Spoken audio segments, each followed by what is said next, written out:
everyone out there in Birdland. It's time for another episode of the podcast that's built to last, Out There with the Birds with Ben Listas and Bill Thompson III. These two guys just love to talk, mostly about birds and birding. Out There with the Birds is supported by Kowa Sport Optics, makers of the legendary 883 Prominar Spotting Scope. Visit kowaproducts.com to learn more. Additional support comes from the Reader Rendezvous Birding Adventures from Birdwatchers Digest. Come birding with us in our favorite places. Learn more at birdwatchersdigest.com/RR. Now, without further blah blah blah from me, here they are, Bill and Ben.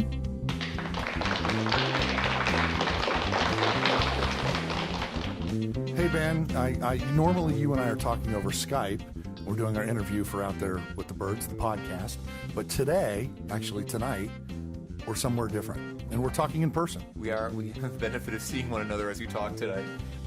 Looking over the lovely human ecological landscape that is Las Vegas. Lost wages, as some people say. I can see from here, I can see Caesar's Palace on a big billboard for Celine Dion.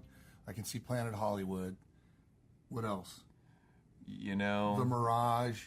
I mean, it's a lot of flashing lights, essentially. Not a lot of birds, no. Really. I think the bird list, we've got... Two blackbirds.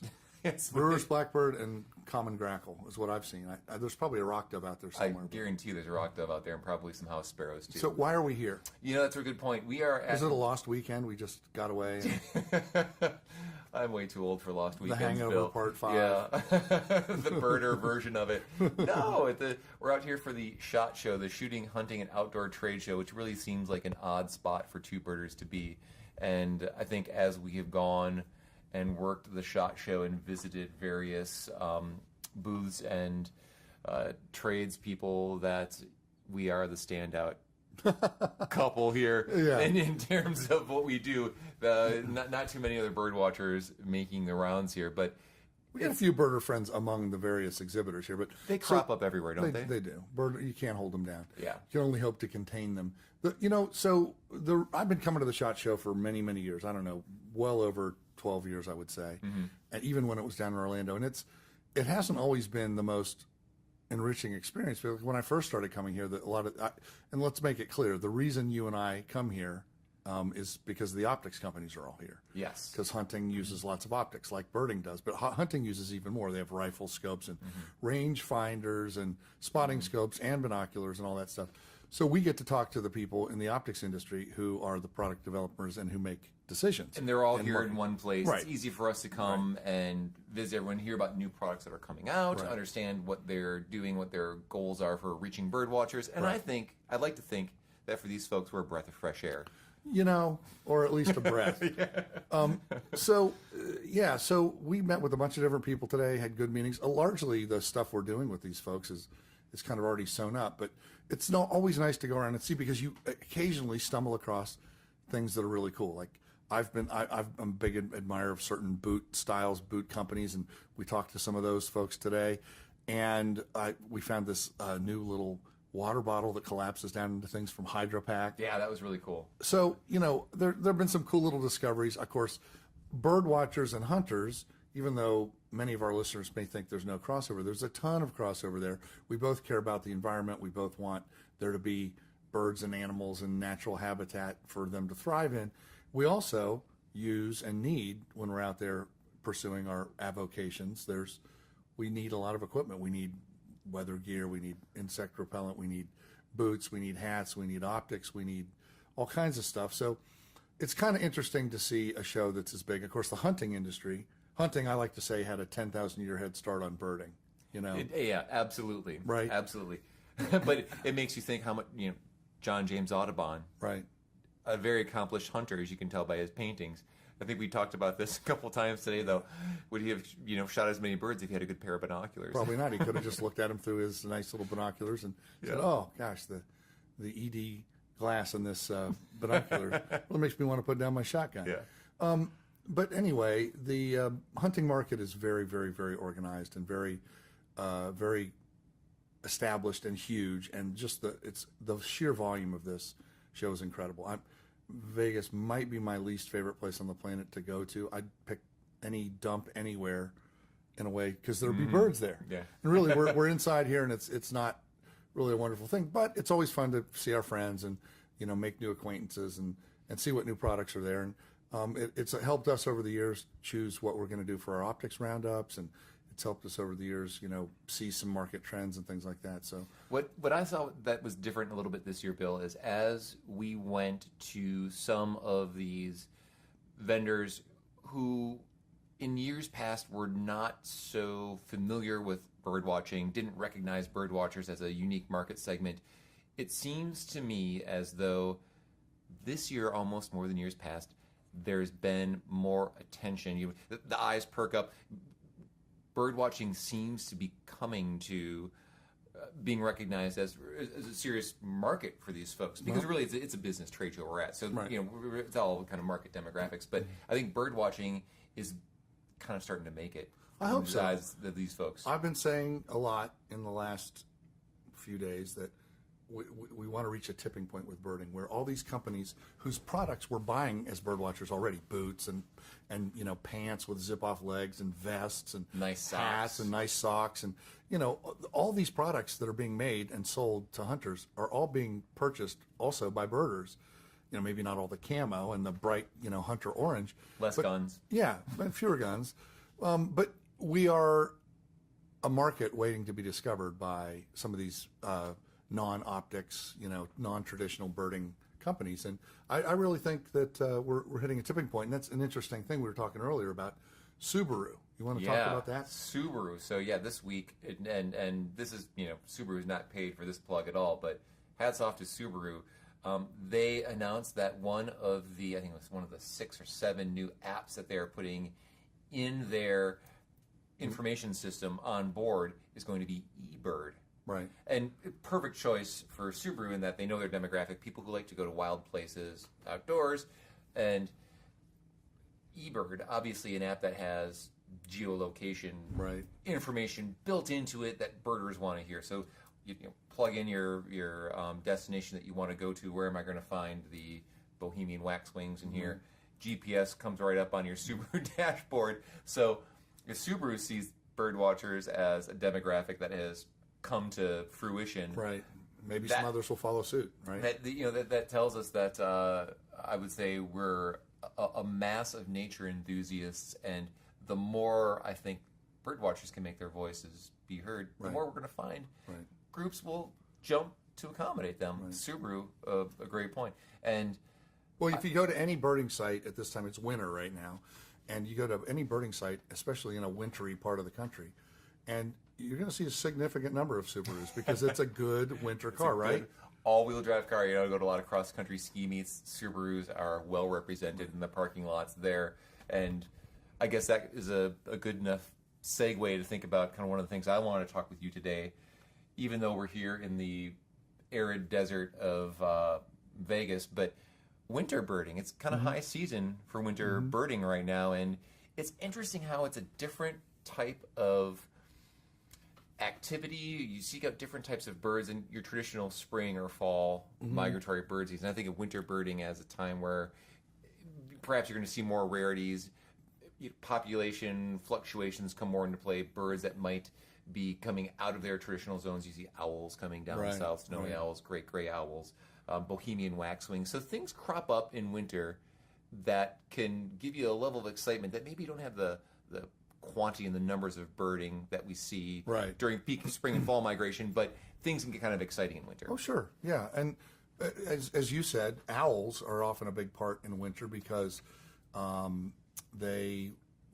lot of owl species that are northern breeders will drift south in the winter months looking for food, looking for new areas to forage, and that's species like snowy owl, long-eared owl, saw-whet owl, sometimes great gray owl, sometimes hawk owl, sometimes boreal owl. These are all species, depending on where you are in the U.S., that you can find. And owls are one of those species or families, really, that you have to go to a special place to see them, and we often catch them. Many owls are nocturnal, so you try to catch them on their roosts. And I remember as a much younger birder trying to find saw-whets on the eastern shore of Maryland and out in Assateague Island and places like that. And you would look on the ground and on the branches of these short pine trees in the dunes along the shore for whitewash and pellets. And if you found them, you would look up. And it was amazing to me how often you could miss seeing a tiny little saw-whet owl perched right there on a branch, maybe just a few feet away from you as you were looking around trying to find them. And these owls, often when they're on roosts during the day, they don't want to fly. So they'll stay very still and rely on their camouflage and their disruptive coloration to conceal them. They might look like a pine cone or a part of the branch or something like that. The problem comes in. This is interesting because this ties into the Subaru and the eBird thing. In this day and age, where birders are more connected than ever, what traditionally could have been pretty tough going for someone to just getting into birding. How do I find owls? They're not easy to find. They're not easy to see. You've got eBird, you've got listservs, and there seems to be kind of a different set of ethics when it comes to reporting owl roost locations. And I'm glad the birding community has sort of embraced this group of birds as kind of a group of birds that maybe we treat a little bit different than some of these other winter birds, horned larks, snow bunting, some of those things. There need to be some different rules. There needs to be some different rules. So what do you know about, if you find an owl roost these days, you don't necessarily go to the local listserv and post the location of owl roosts. Some listservs and some organizations will forbid listings of owl roosts or owl nests because owls are secretive birds that can be easily disturbed. So, for example, I remember years ago going to a well-known place in western Ohio for wintering long-eared and saw-whet owls. And well-known, birders knew of it. If you were in the know, you kind of knew. You went to this place. There was several stands of pines, and you knew. And actually, if you're a birder who's willing to, you can go to places that open fields with stands of cedars and pines. You know your habitat, and you can pick through it and often be lucky enough to find a roosting owl. But things like long-eared owls will often roost up in loose kind of colonies. Exactly, numbers. And short-eared owls too, I believe. Yeah, they can. The problem is, again, as you said, people being able to know in a second, and not everyone having maybe the sensitivity that you're going to disturb these owls if you get closer. So I've seen people trying to take pictures with a point-and-shoot camera or with their phone of a roosting owl, and the owl, its eyes get bigger and it stands up taller, or it shrinks down and closes its eyes, or it's behaving because it doesn't want to be noticed. And I've seen occasionally owls flushed out of a roost, and that can be death for an owl during the day. That's the thing I think people don't understand. Birds are made to fly. Birds move from point A to point B all the time. How could I endanger this bird by causing it to move? But there's a downside for the bird to this, isn't there? Well, an owl scared off a roost could be attacked by crows. It could be attacked by hawks, which the daytime predator, opposite to a nocturnal predator like an owl.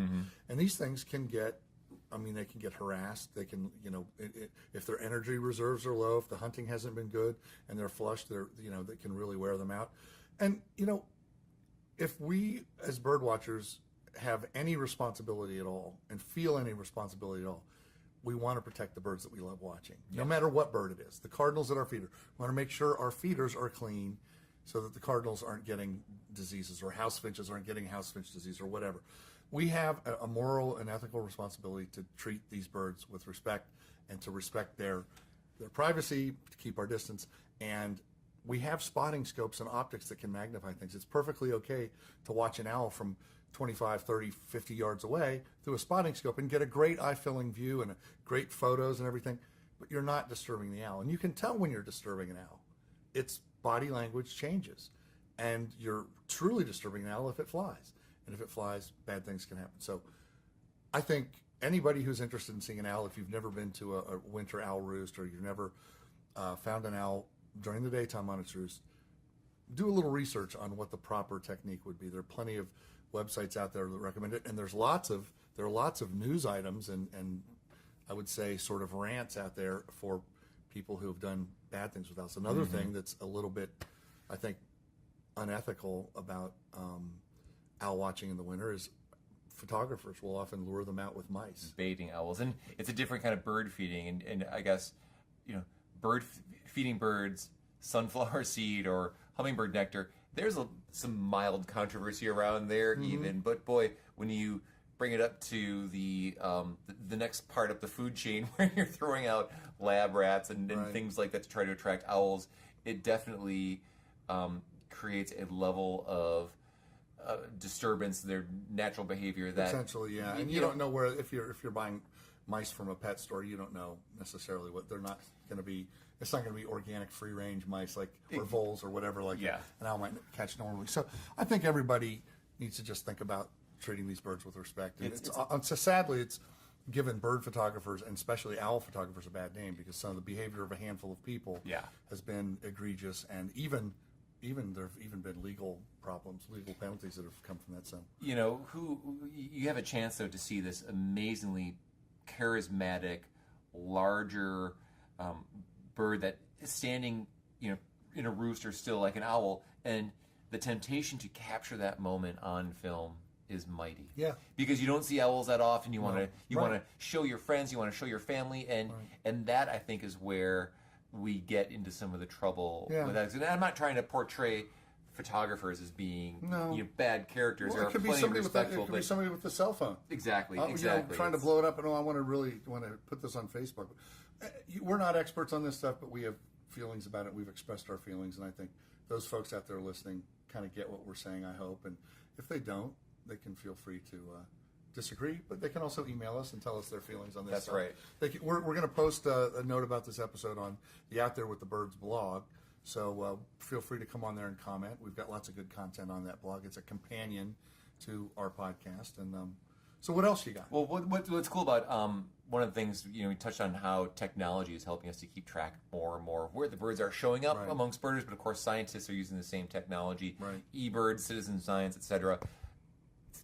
Project Snowstorm celebrated its 3-year anniversary this year, and that is something that I think our friend Scott Weidensaw was pretty instrumental in. He was, yep. And it's Project Snowstorm monitoring snowy owl trends as they tend to come south here with probably, I think it's lemming population crashes, and it's still trying to sort that out. I think of what's causing that's one of the these reasons years. for Project Snowstorm is trying to get some data on why this is. So they've been tracking these birds for 3 years, and a couple of years. I think the first year they did it, there was a big invasion of snowy owls. Doesn't seem like there's a big invasion this year, but last year there's good numbers though too. Oh yeah, it's my spark bird, by the way. It's a bird I saw in my front yard in Iowa when I was about 6 or 7 years old. Nice. And this is way before Hedwig and Harry Potter. Yeah. And I ran in and got our Chester Reed guide and an old pair of Army binoculars, and my mom and I figured out what it was, and that was my first birding experience that I remember, and I thought it was so cool. That's pretty awesome. Scott Weidensaw, maybe we can get him to talk about owls at the American Birding Expo this fall. He's going to be one of the keynotes there. I love hearing him talk. He is one of the incredible author, very well spoken. Anytime he has anything to say, he could be talking about what he had for breakfast, and I find it interesting. He's Pulitzer Prize nominated, Scott Weidensaw. Yeah. He's a genius author, and somebody who was in very early on in the history of Birdwatchers Digest. Scott was an author that we found. He was writing an outdoor column for a newspaper in eastern Pennsylvania. He grew up near Hawk Mountain, and we published him. We were one of the first non-newspaper places where Scott was published. Very proud of that, and he's a columnist for us now. He writes a column for us right in the front of every issue. He's not just about birds either. Didn't he write a book about Lewis and Clark? Or am I thinking about pre-colonial history. I knew there was an angle on there about U.S. history and kind of the birth of the nation. Scott's a Renaissance guy. He's brilliant. Yeah. Speaking of the expo, I was over in Philadelphia last week for a couple of days, ground truthing, as it were, the new home for the American Birding Expo for the next couple of years. Yeah. And I got to say, that area is going to be super for the expo. It's right. It's often called the cradle of American ornithology because in the Philadelphia region is the original home in the United States of John James Audubon, Mill Grove Audubon Center.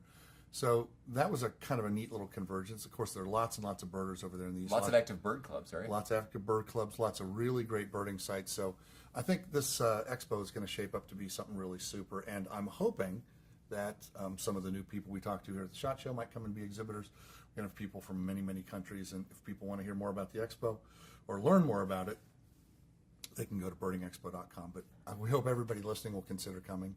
The American Birding Expo, September 29 to October 1, 2017 in Oaks, Pennsylvania, which is northwest of Philadelphia.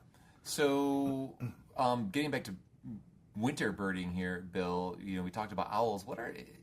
It seems like winter birding, when I think of winter birding, I think of it as season in and of itself. And I do think of, in Wisconsin, driving these rural back roads along the agricultural fields where there'd be these mixed flocks of snow buntings, Lapland longspurs, horned larks, feeding and picking through the gravel on the side of the road, out in the fields. Right. And you just drive these roads and you wait until the birds all lift off, because you really can't see them if they're on the ground. It's not until they hit the air that you even see them.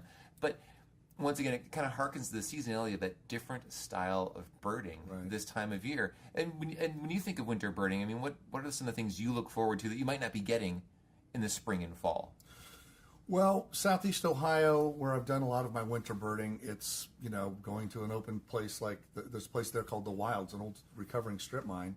And we go there in winter because you can see, again, horned larks, sometimes Lapland longspurs, sometimes snow buntings, but you can also see short-eared owls, rough-legged hawks, northern harriers. Mm-hmm. These are all birds that you can sometimes see harriers there in the summer, but really it's a winter collection. And because the Wilds is also a large mammal rehabilitation and breeding and research facility, they're feeding grain and things to these animals. So there's a natural abundance of rodents like voles, meadow voles, and field mice. Tracks the raptors. Like that. And so the raptors have lots to eat. The other cool thing that's been happening at the Wilds over the last 5 to 8 years is there have been some wintering golden eagles there.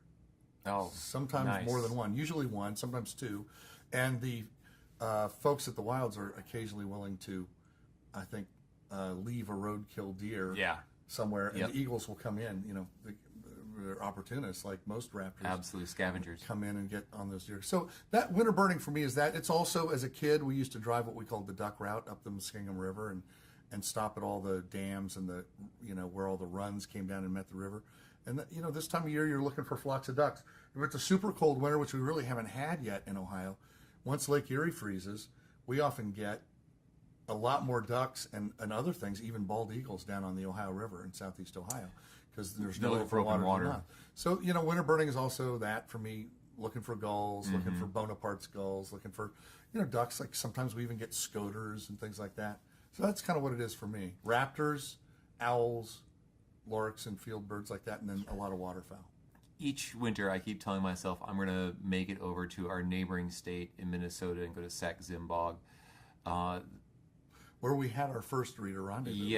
Yes. That to me seems like first, you have to be comfortable in those freezing temperatures outdoors. It's a different level of preparedness, but the reward is there to gain. Yep. You're talking about gray jays or Bohemian waxwings, boreal chickadees, pine grosbeaks, northern hawk owls, and what is it about I've never been there. You've been there before. Just what once. Is it about Sac-Zimbabwe that seems to be the spot where people often think of it? Are these birds in more general areas, and Sac-Zimbabwe is just a natural area that it is, or is there something unique about that place that tends to attract these birds more than others? Kind of go to northern Wisconsin and find a similar thing. I'm not exactly sure, but I'm going to take a guess because my feeling is, knowing that area up there, the bog is a rich, it's like a peaty kind of sphagnum-y bog in the warmer months, and so it's got a lot of diversity. It's wet.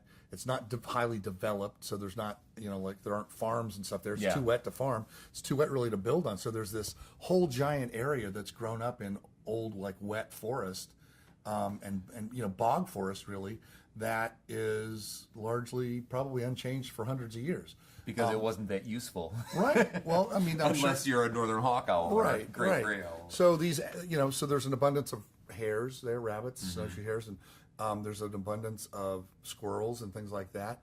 And the hawks and the raptors that come in, I'm sure because there is some agricultural activity around, there's also the roosting possibilities for them in this thicker habitat. But I think some of the birds that are there in the winter, like nest there, like great gray owls nest there, So It's a fascinating place. You kind of drive these back roads, and you know, if it's been snowing, you have to go after the snowplow's been through. Yeah. We got several cars stuck when we were up there. People just trying to go out on their own and stuff. Get your Subaru. Yeah, yeah. Have your AAA card ready for a test. But it's a fascinating area, and actually, it's a place you can go in the summer months and get things like Connecticut warbler and northern water thrush and some pretty cool northern breeding birds, because it is. It's boreal, isn't it? It is, and it's probably the southernmost example of a boreal bog forest. Yeah. So it's the other reason is it's accessible to us. Yeah. So, because it's not that far from Duluth and Hibbing and places like that. So it's a fascinating place. I'd love to go back up there on another rendezvous. The first one we ever had was up there, and I think we had something like 26 people. The only target bird we missed was great gray owl. We just couldn't get it. We got hawk owl. That's like the poster owl of that area. A lot of other groups were up there then got it. We just never lucked into it. Yeah. But we had a fabulous trip, and it was so freezing cold. We were in school buses, and we had to keep scraping the frost off the buses so we could see out the windows. Yeah. So anyway, Charming, winter birding is really fun. Yeah. I'm glad I don't have to do it year round. I wouldn't want to live, somewhere where you had to do winter birding year round. Sometimes too, I think we can look back on experiences that might put us a little bit outside of our comfort zone, and Right. we look back at them with a great deal of nostalgia, or we value it more after it's done. Yep. I've been on a couple pelagic trips that way, where you can spend a couple hours out on a boat, the drone of the motor and the waves, and while you're out there, you're kind of asking yourself, why am I doing this? And then the excitement builds up when the birds start coming and people start pointing out birds, and then you inevitably end the day exhausted, but you look back on that and it's the kind of thing where, nothing comes easy necessarily. Some of the best things in life you got to work a little bit more for. Exactly.